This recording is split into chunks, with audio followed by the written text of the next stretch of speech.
and welcome back to my channel. Today we are doing a first for me, which is obviously, as you could tell by the thumbnail and the title, is going to be a Empties video, which is just gonna be me talking about all the things that I have actually used up, which is a miracle in and of itself. And discussing whether I enjoyed it, I liked it, I hated it, I would repurchase it, yada yada yada. This is a complete first for me, so I don't have like a huge amount of stuff, but I have accumulated enough things to actually talk about, and now that's great because I can talk about it, and then these can go in the trash instead of in a drawer in my filming area.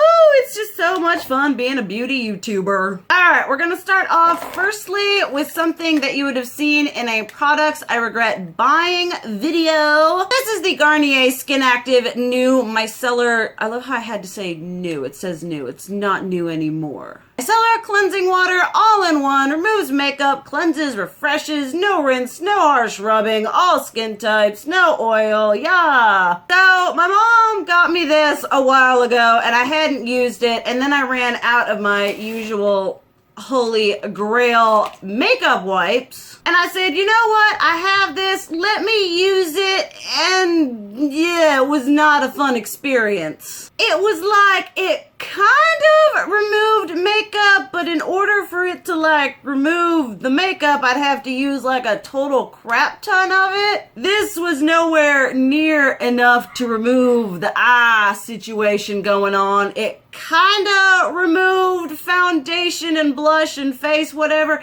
If you were wearing liquid lipstick, no, Hail Mary, this thing ain't gonna get rid of it. So all in all, this was just a product that I finished it because I had it and I've been wanting to like finish things up rather than like bouncing between stuff and never finishing nothing. But this is not something that I would recommend or say go out and get. Maybe as a brush cleaner, I didn't try it as that, but as something to remove the drag situation up in here, this was a no-go. Then another no-go. This is like so old. Like when I finished it, I was like, I have to save it for an Empties video because I'm eventually going to do that. You guys may remember the Clinique Clarifying Lotion Very Dry to Dry #1.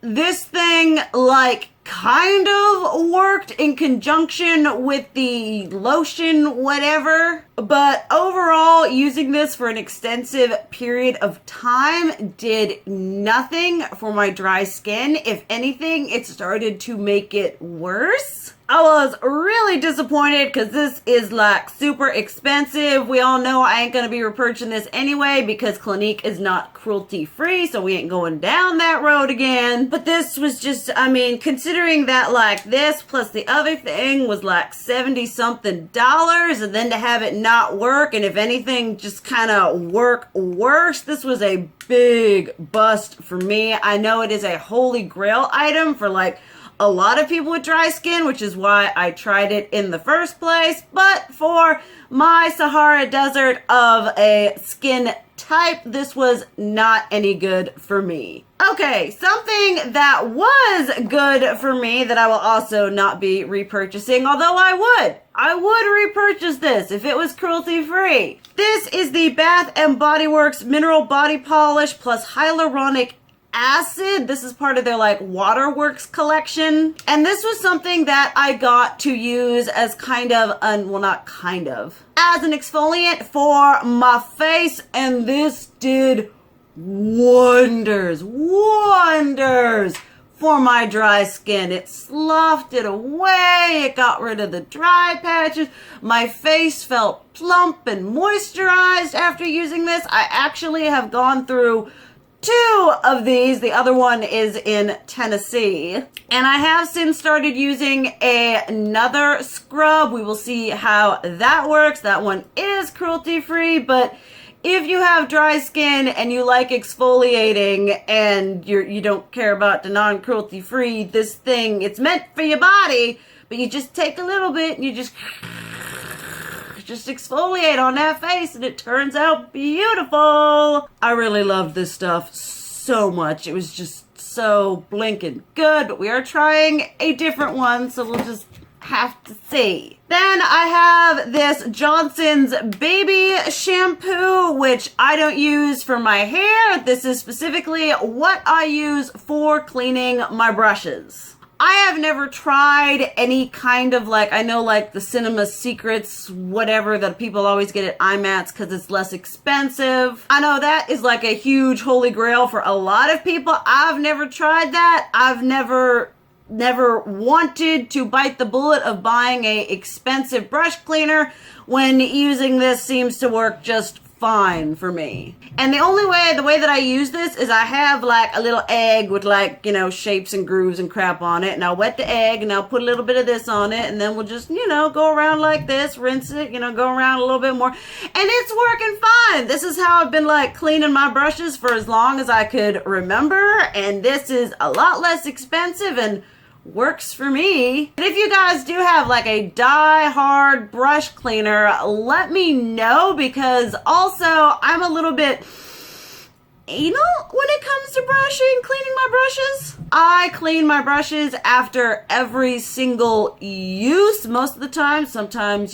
stuff happens and yada yada yada. But for the most part, I do I'll do my makeup and, for filming or for going out or whatever. And then that same evening, I will clean my sponges and my brushes and all that jazz. So I do love this, but let me know what you use to clean your brushes, because, I'm open to new things, new tricks. Next up is kind of it was okay item. This is the sooooo Revitalizing Rose Mist, capturing the potent revitalizing benefits of the Provence rose, strawberries and raspberries to replenish moisture, soothe, and refresh the skin. It smells good, or it smelled good. It's empty now, but it kind of just didn't really do anything.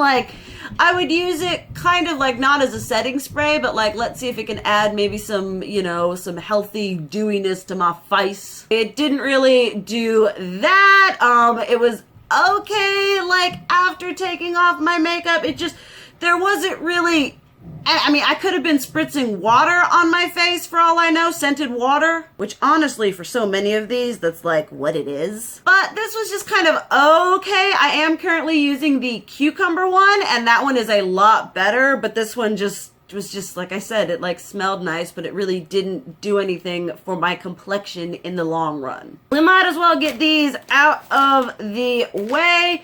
Y'all, if you guys have a favorite cruelty-free makeup wipe, please let me know down in the comments, because Neutrogena is not cruelty-free, and these are my favorite. I've got 4 empty packets here. I probably used up even more that just weren't in my drawer while I was in Tennessee, ones that I've thrown away. I absolutely love these. They take my makeup off. They don't leave my face feeling nasty, but I need a cruelty-free, because we're being very passionate and very, yes, on the cruelty-free. But other than that, I do absolutely love these. Then just some more, let's see here. I did finish up, I think this is part of my Project Pan, one of the things that I actually finished up. This is the Almay Smart Shade Perfect and Correct Primer. Also, let me know if anyone knows a good cruelty-free dupe. I don't care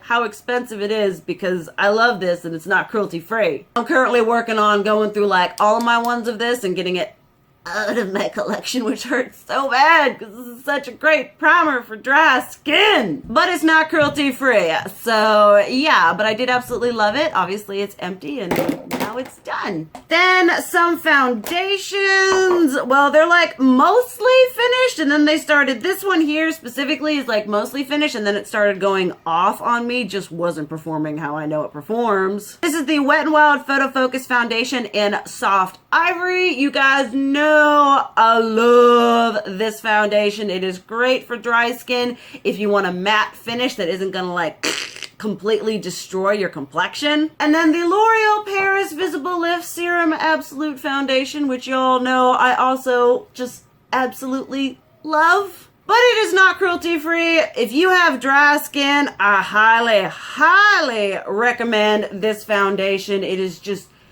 just looks so good on the skin. Like you blend it in, you're like, oh, what lines, what dry patches, what texture, it's all gone. I don't even know if they make this anymore, but as soon as L'Oreal becomes cruelty-free, I'm gonna buy like 10,000 of these and just never run out of it. Then we have something else that was from my project pan, which is one of these NYX high definition eyeshadow bases. This is my holy grail, like eyeshadow primer. You got a little doe foot applicator like that, I doodly do, and then I like blend it out with a sponge. And I actually just finished up another one right here today, doing this look. Eyeshadow primer is another thing that I don't feel like spending a lot of money on. If there's like a cheaper alternative that I know works really well. I've tried the Urban Decay primer. I've tried the Too Faced primer. Alright, last 3 items. I did another project pan, so yay me! This is the Naked Skin Urban Decay Weightless Complete Coverage Concealer. She is dry as a bone. I scraped and I scrimped and I used as much of this as I possibly could. I do need to get me a new one, but y'all, this concealer like $29. I was like, whoo! Concealer is one of those things that I need to buy like more of, but I don't want to because it's not a very exciting purchase. I'm like, I could be for $29. I'm like, I could be doing highlighter, blush, eyeshadow, a myriad of other things, but I do need to get another one because I absolutely love this formula. This is probably my favorite end-all be-all concealer. Then something else that I finished up today was my first Kat Von D tattoo liner in Trooper, I assume, yes. This beautiful lady here finally winged out her last wing, and thank goodness I have 2 backups. I know Kat Von D's all like, yeah, whatever right now, but this is a fantastic eyeliner. It is so pigmented, it's opaque, it's smooth, easy to use, it doesn't skip. I